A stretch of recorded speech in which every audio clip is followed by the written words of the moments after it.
본문 속에 나오는 베드로, 여러분 유대 사도의 대표입니다. 또 가이사라에 있는 백부장 고넬료, 이방인입니다. 이들은 만날 수가 없습니다. 그런데 차별 없는 복음은, 성령의 역사는 이들을 만나게 합니다. 그리고 베드로는 자기의 편견을 깨고 가이사라에 가서 고넬료의 집에 가서 거기에 모여있는 이방인들에게 복음을 전합니다. 이때 성령의 역사가 나타나는 내용이 오늘 본문의 내용이 되겠습니다. 베드로는 이 사건을 통하여서 차별 없는 복음을, 그런 경험을 합니다. 차별 없이 고넬료와 그의 이방인들을 받아주시는 하나님, 그리고 성령의 역사가 나타나는 것을 경험하면서 그는 복음이야말로 하나님께서 차별 없이 대함을 우리에게 보여줍니다.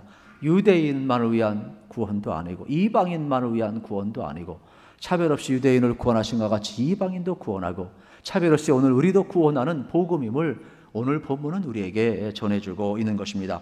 그렇다면 이 차별 없는 복음을 통해 우리는 어떠한 은혜를 이 시간 우리가 간직해야 할까요? 첫째는 차별 없는 복음은 사고의 전환을 가져오고 있다는 사실이 되겠습니다. 오늘 본문 말씀 34절, 35절을 함께 읽기를 원합니다. 베드로가 입을 열어 말하되 내가 참으로 하나님은 사람의 외모를 보지 아니하시고 각 나라 중 하나님을 경외하며 의를 행하는 사람은 다 받으신 줄을 깨달았도다. 아멘. 지금 베드로가 입을 열어서 뭘 설교를 하느냐면, 하나님은 사람을 외모를 보지 않는다라고 이야기합니다. 모든 사람을 의롭게 여기시고 받으신다라고 이야기를 합니다. 여기 베드로는 엄청난 충격적인 고백을 하고 있는 겁니다. 여기에서 여러분, 원어적 성경은 뭐냐? 하나님은 모든 사람을 외모로 보지 않는다는 말은, 이 외모라는 것은 이러한 깊은 뜻이 있더라고요. 찾아보니까 어떤 부분이 아니라는 거예요. 한 부분으로 보는 것이 아니라 민족으로 본다라는 뜻이 있어요. 그리고 영어 성경에서는 하나님은 편견을 가지고 사람을 대하시는 분이 아닙니다, 이렇게 영어 성경에는 써 있어요. 그러니까 여러분, 이게 헬라어 원어이든 또 영어 성경이든 우리가 쉽게 성경을 좀 더 깊이 있게 들어가 보면, 하나님은 여러분 어떤 이스라엘만 택하시 이스라엘만한 구원한 것이 아니라 모든 족속의 구원받기 원하심을 우리에게 지금 보여주고 있는 거예요. 베드로가 이것을 깨달은 거예요. 아, 하나님은 중심을 보시는구나. 이것이 유대인이든 이것이 이방인이든 이것이 어떠한 사람이든지 간에 하나님의 구원을 바라는 그 마음의 간절한 소원과 그 진심을 보시면서 중심으로 하나님 앞에 나아가면 누구에게나 구원의 복음이 임하고 있음을 베드로는 깨달은 거예요. 연태까지는 그런 사고 안 했어요. 이방인들은 지옥의 땔감으로 생각을 했어요. 그들은 율법에 의해서도 함께 하지 못해요. 그런데 어떻게 함께 합니까? 가면 비난할 텐데. 성령님이요, 이 모양 저 모양을 거치시고 환상도 보여주시고 말씀하시면서 그의 굳은 사고, 그의 잘못된 율법관을 복음관으로 바꾸잖아요. 마음을 부드럽게 하시잖아요. 사고의 유연성이 있는 거예요. 은혜 받는 것은 사고가 굳어지는 게 아니라니까요. 우리 보자기 신학을 제가 이야기했습니다마는, 은혜 받은 사람은 사고가 융통성이 좀 있어야 돼요. 좀 사고의 전환점이 있어야 돼요. 할렐루야. 그래서 우리가 근본주의자가 아니잖아요. 이게 내가 아는 것을 사고를 고정시켜버리면 그것 때문에 모든 관계가 다 깨져버린다니까요. 그래서 베드로의 이 굳은 사고를 완전히 성령님은 바꾸셔서 만날 수 없는 사람 만나게 하시고 갈 수 없는 곳 가게 하시고 선포하게 하셔서 그곳에 하나님의 역사가 일어남을 지금 보여주고 있는 사실을 발견하게 되는 것입니다. 그렇습니다. 여러분, 고넬료도 마찬가지죠. 어느 누가 이방인 백부장이 여러분 개종했으리라고 누가 생각했겠어요? 본인의 기도와 구제가 하나님 앞에 상달되리라고 누가 생각을 하겠어요? 그러나 이 사람도 하나님이 받으셨어요. 그의 구제와 그의 경건과 그의 의와 그의 기도와 그의 사랑과 여러분 그의 헌신을 하나님이 받으셨다니까요. 베드로만 받는 게 아니에요. 12사도만 받는 게 아니에요. 하나님은 이렇게 여러분 차별 없이 모두를 지금 그의 진실함을 보고 받고 있다는 사실을 발견하게 됩니다. 오늘날도 마찬가지입니다. 우리가 선을 볼 때 외모를 볼 수밖에 없고, 또 여러 가지 사람을 채용하다 보면 스펙을 볼 수밖에 없고, 또 여러 가지 삶을 살다 보면 그분의 태도나 여러 가지 외형적인 것을 볼 수밖에 없지만은, 그러나 하나님은 오늘 또 이야기를 합니다. 나 여호와는 사람과 같지 않고 중심을 본다라고. 그러므로 하나님 앞에 여러분 다시 한번 우리의 마음이 온전히 올려되기를 축복합니다. 이 차별 없는 복음은 동시에 우리에게 여러분 화평을 가져다 주고 있습니다. 36절에서 38절 말씀을 함께 읽기를 원합니다. 만유의 주 되신 예수 그리스도로 말미암아 화평의 복음을 전하사 이스라엘 자손들에게 보내신 말씀 곧 요한이 그 세례를 반포한 후에 갈릴리에서 시작하여 온 유대에 두루 전파된 그것을 너희도 알거니와 하나님이 나사렛 예수에게 성령과 능력을 기름 붓듯 하셨음에 그가 두루 다니시며 선한 일을 행하시고 마귀에게 눌린 모든 사람을 고치셨으니 이는 하나님이 함께 하셨음이라. 아멘. 여러분, 지금 베드로 사도가 전한 복음이 무엇입니까? 화평의 복음입니다. 여러분, 우리 하나님은 차별하지 않고 화평의 복음이 전파되기를 원하고 계신 것입니다. 이는 이미 오늘 본문뿐만 아니라 구약성경 요나서에도 나옵니다. 이미 구약성경 속에서도 선민사상이 가득한 그 시대에도 여러분 이스라엘 통하 열방이 돌아오기 위함이지 이스라엘 속에 하나님을 가두는 것이 아니란 말이에요. 그래서 요나를 택하여서 아스로 그의 수도 니느웨 성에 가서 복음을 전하라고 하는데, 하나님 저 압제국 왜 아스르를 구원해야 됩니까? 망하게 해주세요. 안 가려고 도망가잖아요.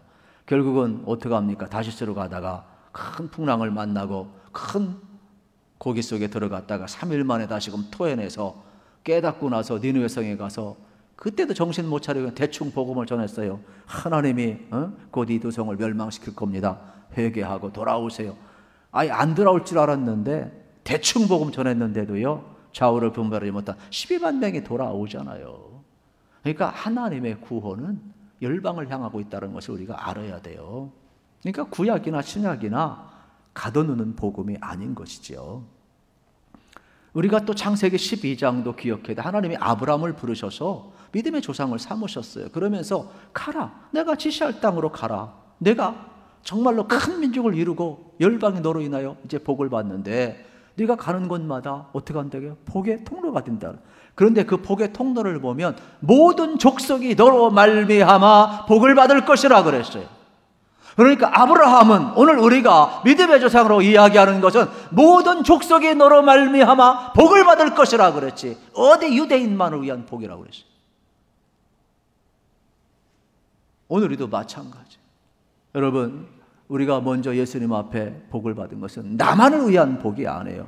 내가 구원받고 내가 은혜 받고 내가 사랑받고 내가 여러분 주님 닮아가고 거룩해져 가고 이 땅 그리스도인으로 살아가는 것은 나만을 위한 것이 아니라는 거예요. 나로 말미암아 모든 족속이 복을 받아야 해요. 그래서 여러분 만나는 곳 가는 곳곳마다 여러분은 복덩이가 되고 축복의 통로가 되어야 돼요. 여러분 선포하고 살아가셔요. 나를 만나는 사람은 복을 받을지어다 선포하며 살기를 축복합니다. 실질적으로 우리는 복의 통로가 되어야 되는 것이에요. 그래서 우리 그리스도인들이 가는 곳곳에는요, 놀라운 하나님의 역사가 일어나는 거예요. 우리 하나님께서 이렇게 외모로 취하지 아니하시고 모든 족속을 여러분 취하시면서 모든 족속이 구원받기 원하시는 이 하나님의 섭리를 우리는 동시에 보면서 이것을 경험했던 사울이 여러분 이제 에베소서 6장 9절에서 차별 없는 하나님을 이렇게 소개합니다. 상전들아 너희도 그들에게 이와 같이 하고 위협을 그치라. 이는 그들과 너희의 상전이 하늘에 계시고 그에게는 사람을 외모로 취하는 일이 없는 줄 너희가 알미라. 여러분 이 땅에는 우리가 차별도 있을 수 있겠지만 우리 하나님을 섬기는 사람은 나보다 높으신 분이 우리를 차별하지 아니하시고 대하시니까 우리도 어떻게 해야 돼? 이 복음을 알면 그렇게 살라라고 이야기를 하는 거예요. 야고보서도 마찬가지. 야고보서 2장 1절과 9절에 보게 되면 동일한 내용이 나와요. 내 형제들아, 영광의 주 우리 주 예수 그리스도에 대한 믿음을 너희가 가졌으나 사람을 차별하여 대하지 말라. 만일 너희가 사람을 차별하여 대하면 죄를 짓는 것이니 율법이 너희를 범법자로 정죄하리라 그랬어요. 이 내용은 이러한 거예요. 죄를 죄라고 말하는 것은 죄가 아니에요. 그러나 죄인을 정죄하고 차별하는 것은 죄라는 거예요. 그래서 오늘 우리가 받은 이 복음 때문에 여러분, 우리는 어떠한 삶을 살아갈 수 있습니까?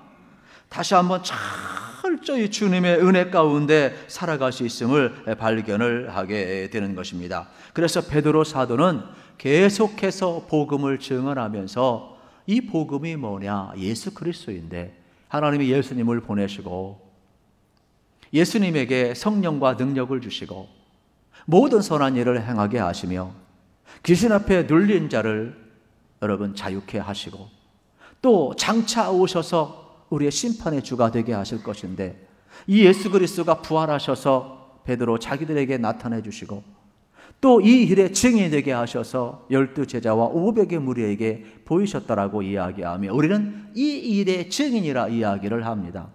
그러면 예수님의 이 복음, 이 일의 증인이 뭐냐? 우리 42절, 43절을 우리 한번 읽겠습니다. 우리에게 명하사 백성에게 전도하되 하나님이 살아있는 자와 죽은 자의 재판장으로 정하신 자가 곧 이 사람인 것을 증언하게 하셨고 그에 대하여 모든 선자도 증언하되 그를 믿는 사람들이 다 그의 이름을 힘입어 죄사함을 받는다 하였느니라. 아멘.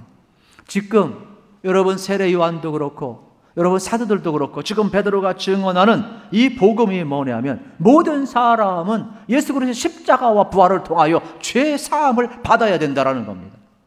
아무리 고넬료와 같은 의로운 사람이라 할지라도 그는 죄사함을 받아야 된다라는 겁니다.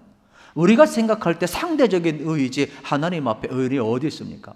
모든 사람이 죄를 범하며 하나님의 영광에 이르지 못했다 그랬습니다. 그래서 의롭게 사는 사람도 여러분 이 죄책감에서 벗어나지 못하기 때문에 반드시 죄 씻음을 받아야 되는데 그 죄 씻음은 오직 예수 그리스도의 십자가의 보혈의 피로만이 씻을 수 있다. 이 복음의 증인이 누구냐? 지금 베드로인 거예요. 우리도 이 복음 가운데 오늘 우리가 살아가는 겁니다. 실질적으로 여러분 예수 안 믿는 사람도 선행 구제 많이 합니다. 왜요? 죄책감을 보상하고 싶어서 하는 사람 많아요. 그렇다고 해서 그가 여러분 죄로부터 벗어나고 자유하십니까? 죄 문제가 해결됩니까? 그렇지 않습니다. 우리는 예수 그리스도의 보혈의 피로 죄 씻음을 받아야만이 죄의식에서부터 벗어나고 죄로부터 여러분 자유할 수가 있고 우리가 하나님 안에서 화평의 복음을 가지고 하나님 안에서 화평의 삶을 살아갈 수가 있는 것입니다. 이것을 가리켜서 36절에서 이렇게 다시 한번 강조합니다. 만유의 주 되신 예수 그리스도로 말미암아 화평의 복음을 전하사 이스라엘 자손들에게 보내신 말씀이라 그랬습니다. 만유의 주래요. 세계가 다 하나님께 속해 있대요. 그러므로 우리는 여러분 모든 족속이 화평의 복음을 받을 때 하나님 안에서 주님 안에서 죄사함 받고 화평, 이 평화를 누릴 수가 있는 거예요. 그래서 우리가 헬라어로 에이네라라고 이야기를 하고 여러분 히브리어로 샬롬이라고 이야기를 하는데 이 모든 좋은 상태를 의미하는 거예요. 그러면 영육혼 모든 것 속에서 좋은 상태가 뭐냐? 주님이 통치 아래 있을 때, 주님이 다스림 아래 있을 때 그때를 가리켜서 샬롬이라고 이야기를 하는 겁니다. 그러면 오늘 우리도 마찬가지 진정한 평화는요 예수 그리스도의 십자가와 부활 아래 있을 때 죄 씻음 받는 자에게 평안이 오는 겁니다. 하나님과의 관계가 회복된 자에게 평안이 오는 겁니다. 모든 관계성 속에서도요 하나님과 연합된 자들에게 평안이 온다는 것을 우리에게 가르쳐주는 복음이 되겠습니다. 에베소 2장 14절에도 예수님에 대해서 그는 우리의 화평이신지라 그랬습니다. 그래서 십자가로 하나님과 우리 사이를 화평케 하셨다라고 이야기하고 있는 것입니다. 오늘 베드로 사도가 이렇게 예수 그리스도의 증인이 되어서 지금 끊임없이 고넬료 집에서 선포하고 있는 것은 예수 그리스도의 죽으심과 부활을 선포하고 누구든지 믿는 자에게 죄사함의 은총을 주시며 하나님의 이 샬롬, 이 화평을 여러분 전하고 있는 거예요. 이 귀한 시간에도 마찬가지입니다. 성령님께서는 이 화평의 복음 안에 우리를 초대하고 있는 것입니다. 세 번째는 차별 없는 복음은 성령 세례를 받게 하고 우리를 하나 되게 하는 역사가 일어나고 있음을 보게 됩니다. 44절 45절에서 확인합니다. 베드로가 이 말을 할 때에 성령이 말씀 듣는 모든 사람에게 내려오시니 베드로와 함께 온 할례 받은 신자들이 이방인들에게도 성령 부어주심으로 말미암아 놀라니 그랬습니다. 여러분, 베드로가 얼마나 놀랬겠어요. 지금 고넬료 집에서 여러분 복음을 선포하고 있어요. 그런데 그곳에 성령 세례가 임하는 거예요. 그곳에 있는 사람들은요, 고넬료뿐만 아니라 그의 일가 친척 친구들이 와 있어요. 이방인들이에요. 그러면 이들이 다 지금 성령 세례 받기를 원했느냐? 아니에요. 안수하겠느냐? 아니에요. 다만 지금 베드로는 성령의 인도하심을 따라서 와서 예수의 십자가 부활의 복음을 선포하고 있어요. 설교하고 있을 뿐이에요. 그런데 그 설교하는 현장에 여러분 어떻게 돼요? 하나님의 영이 임하는 거예요.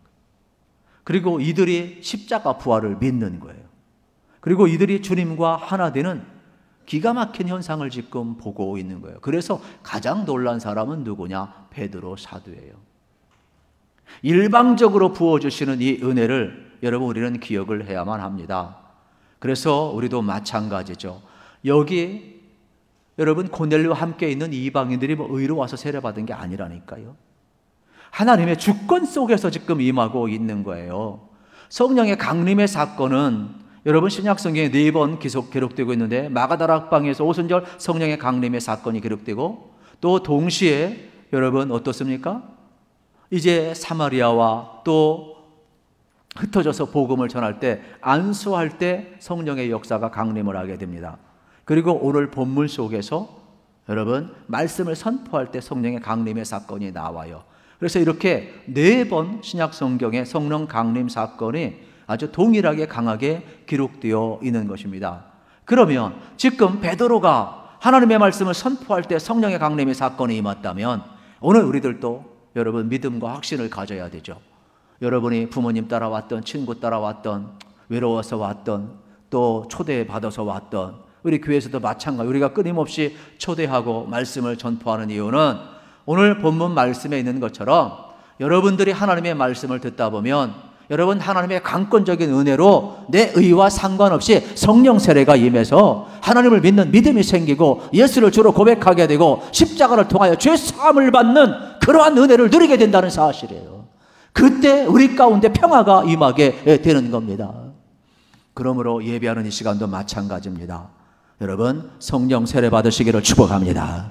베드로가 이 사건을 경험하면서 얼마나 화들짝 놀랐는지 모릅니다. 그래서 47절 48절에서 이렇게 선포를 합니다. 이에 베드로가 이르되 이 사람들이 우리와 같이 성령을 받았으니 누가 능히 물로 세례 베풀물 금하리요 하고 명하여 예수 그리스도의 이름으로 세례를 베풀라 하니라. 성령 세례가 임했는데 물 세례를 왜 금하느냐? 베풀라 이 말이에요. 지금은 우리가 좀 이 성경대로 돌아갔습니다만은 우리는 한때는 순서를 잘 지켜야 성령 세례가 임한다고 생각을 했어요. 등록을 해야 하고 6개월 1년 이상 학습과 세례 교육을 받아야 하고 또 문답을 해야 하고 그리고 물 세례를 줘야 했어요. 그리고 나서 성령 세례가 임한다고 우리는 가르쳤어요. 여러분 순서가 그렇게 중요한 것은 아닌 것 같아요. 성경에 보게 되면은 지금 성령 세례가 임하였을 때 물 세례를 금하지 말라 그랬어요. 우리처럼 물 세례를 주고 성령 세례 받을 수 있어요. 그러나 동시에 물 세례 줄 때 성령 세례가 동시에 임할 수도 있다는 사실입니다. 그러므로 오늘 우리에게 중요한 것은 뭐냐? 하나님은 얼마든지 주권 아래서 주도적으로 죄인을 변화시키고 성령을 부어주셔서 예수를 주로 고백하게 하고 죄 사함에 여러분 그러한 체험을 하게 하시면서 얼마든지 인치심을 허락할 수 있다는 사실이에요. 저도 그렇고 여러분도 그렇고 다 성령 세례 받은 줄로 믿습니다. 성령이 아니고서야 어떻게 우리가 예수를 주로 고백할 수 있겠습니까?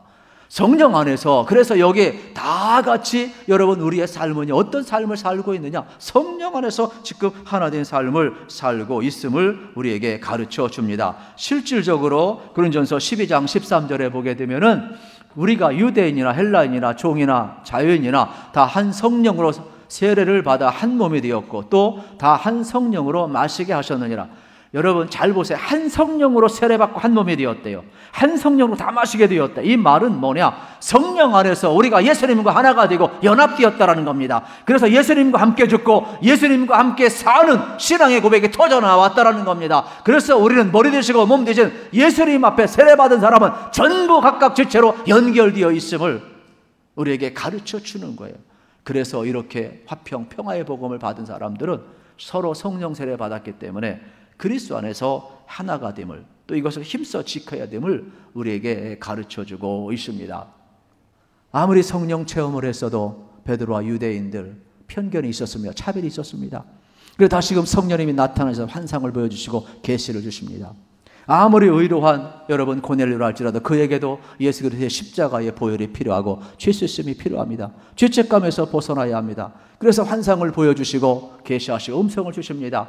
그래서 하나님은 만날 수 없는 이들을 만나게 하십니다. 그리고 말씀을 들을 때 여러분 성령 세례를 부어주십니다. 그리고 그들로 하여금 이 복음이 바로 예루살렘에서 시작되었지만은 이 복음이 온 유대와 여러분 사마리아와 또 모든 열방을 향하여 땅끝까지 나아가야 됨을 보여주고 있는 겁니다. 실질적으로 주님께서도 마태복음 28장 여러분 18절 20절 지상명령 기억하시잖아요. 예수께서 나와 말씀하여 이르시되 하늘과 땅의 모든 권세를 내게 주셨으니 그러므로 너희는 가서 모든 민족을 제자 삼아 아버지와 아들과 성령의 이름으로 세례를 베풀고 내가 너희에게 분부한 모든 것을 가르쳐 지키게 하라. 볼지어다 내가 세상 끝날까지 너희와 항상 함께 있으리라 하시니라 그랬어요. 모든 족속을 제자 삼으라는 겁니다. 복음을 우리 속에 가다두지 말라는 것입니다. 그러므로 하나님은 오늘 우리에게 원하십니다. 하나님의 마음으로 살라고 이야기하십니다. 하나님의 마음으로 모든 민족을 품으라고 이야기를 하십니다. 하나님이 주신 그 은혜와 그 복음과 십자가와 부활의 능력을 우리 속에 가두지 말라고 이야기를 하고 있는 것입니다. 이제 우리도 마찬가지입니다. 우리나라는 단일 민족이 아닙니다. 지금 230만 명 이상 여러분 외국인들, 이주민들이 와 있습니다. 앞으로 더 올 것입니다. 그들은 언어도 다르고 문화도 다릅니다. 우리는 그들을 편견으로 대해서는 안 됩니다. 우리는 장수도 제공해야 되고 인력도 제공해야 되고 복음도 제공해야 되고 모든 준비를 빨리빨리 하고 실습을 해야 합니다. 우리 주님이 원하시는 것은 우리만을 위한 교회가 아닙니다. 우리만을 위한 복음이 아닙니다. 모든 족속으로 제자를 삼아 아버지와 아들과 성령의 이름으로 세례를 주고 제자 삼으라고 주님 말씀을 하셨습니다. 사랑하는 성도 여러분, 우리는 오늘 어떠한 삶을 살아야 되겠습니까? 우리는 차별 없는 복음을 받았습니다.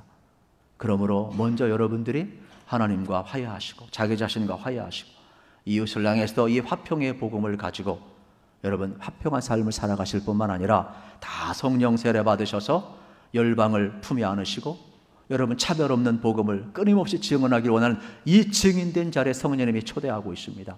우리 모두 응답하시기를 우리 주님의 이름으로 축복합니다.